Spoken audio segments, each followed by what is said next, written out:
Hello, this is Pappy. About a year ago, I put the conversion kit on my Motobecane, and like I said, it's been a year now, and today I'm going to give a review. This has been a very good bike. I obtained this bike online through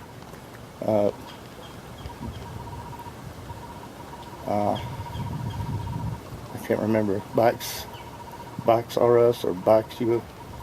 I can't remember.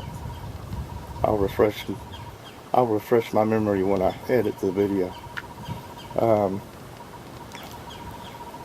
I got the conversion kit from Lumix, also online. Also, the jumbo Shark battery pack came from Lumix.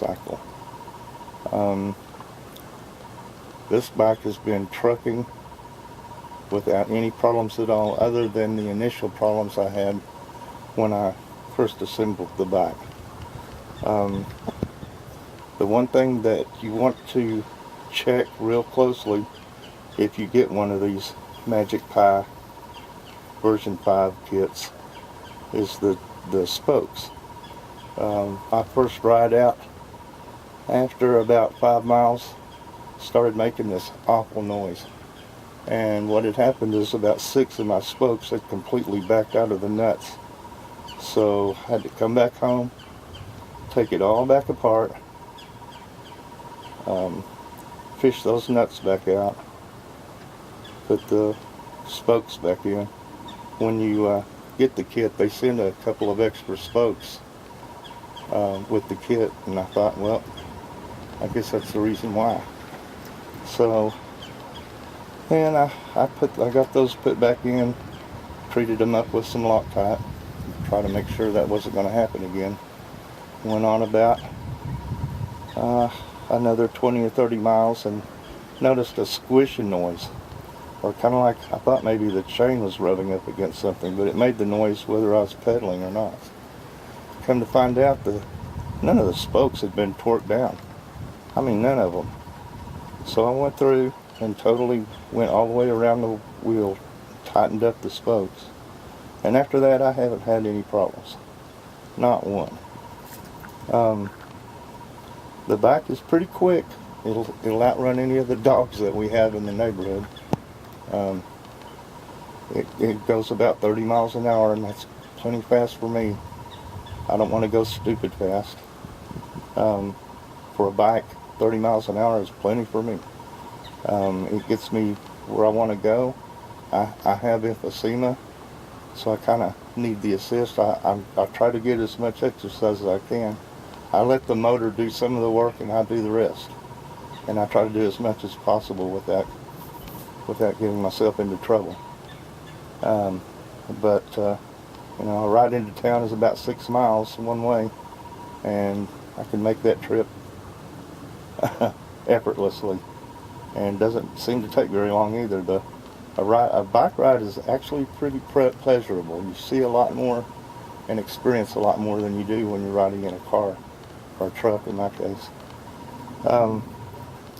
It works great. It has a twist grip throttle, and pardon the dirtiness. I got rained on a little bit when I was riding yesterday, and then the wind picked up today, and it's just blown dust and dirt all over it, so it's pretty dirty. Apologize for that. It has the twist grip throttle. It also has cruise control. What's really neat is the regenerative braking. It makes this bike feel like it's got power brakes. I kid you not, it's the wildest thing in the world, and there's absolutely 2 different times that you want to make sure you have both hands on the handlebars, and that's when you give it, when you take off, because it's kind of torquey. I mean, it's not real fast. It's not gonna buck out from underneath you unless you don't have a hold of it, and it'll climb right out from underneath you if you're not holding on. So you need both hands on it when you take off, and when you pull that brake lever, you better have both hands on the handlebar, because You'll go sailing if you don't. This thing it slows you down quick. It doesn't squeal the tires. It's all done on the motor. It's the motor itself braking. I rarely, my disc brakes ever make contact. Rarely ever make contact. But it's really neat. Once you get the hang of it, once you get used to it, it's rather enjoyable. Very effortless.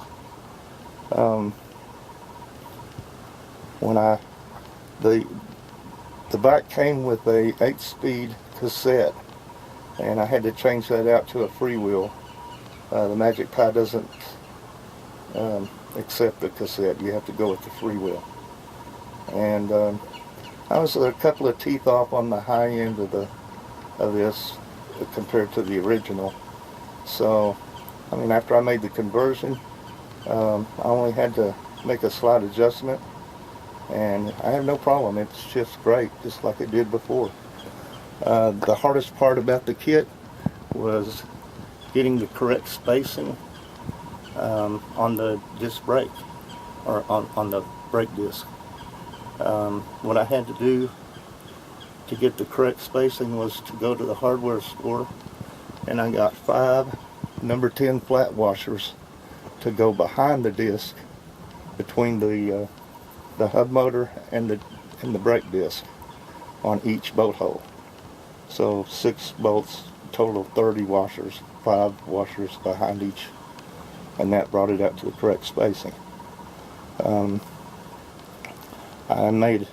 It's kind of a pain to get the wheel off and on. It's very heavy. I think total of the bike probably weighs around probably around 80 or 90 pounds. Which I think it was around the high 50s before I put the kit on. The motor and the battery are kind of heavy.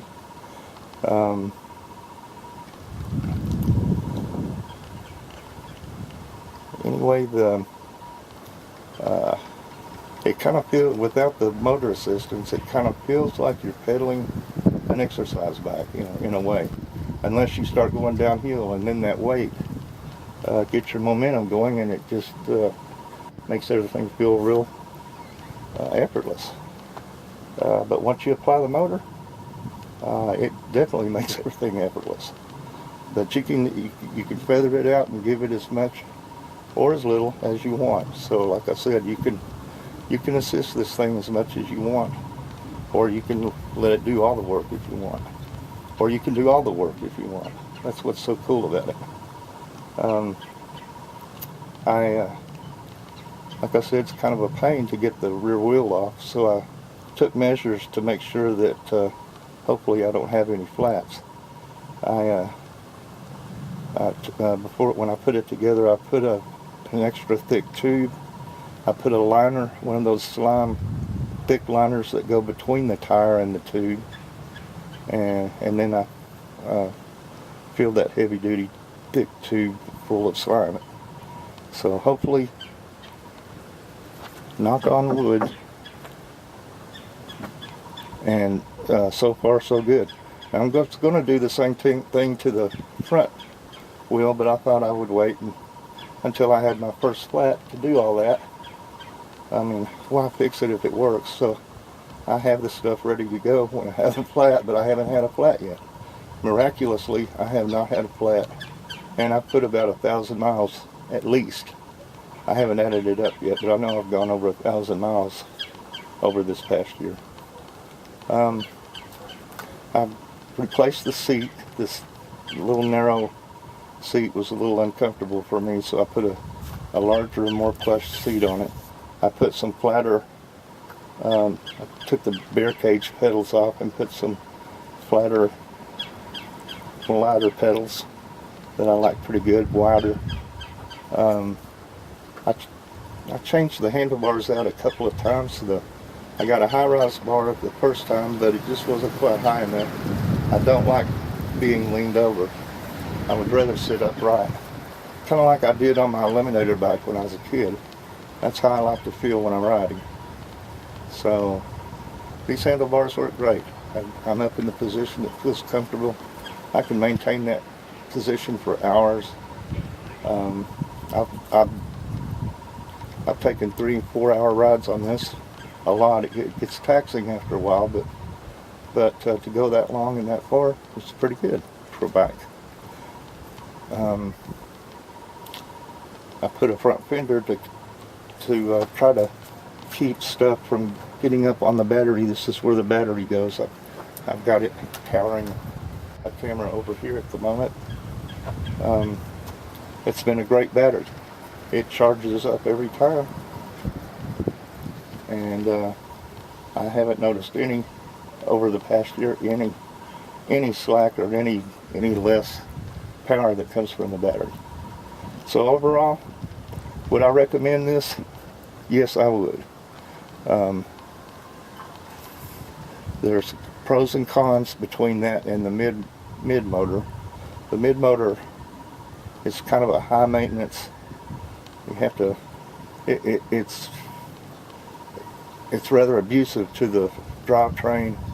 You have to. It's pretty high maintenance compared to the hub motors. And that thing's dirty. But this thing is strong. It climbs hills like a goat. I mean, it really does a lot better than you would think. And I love it. And I would recommend it. And I guess that's the end of my review.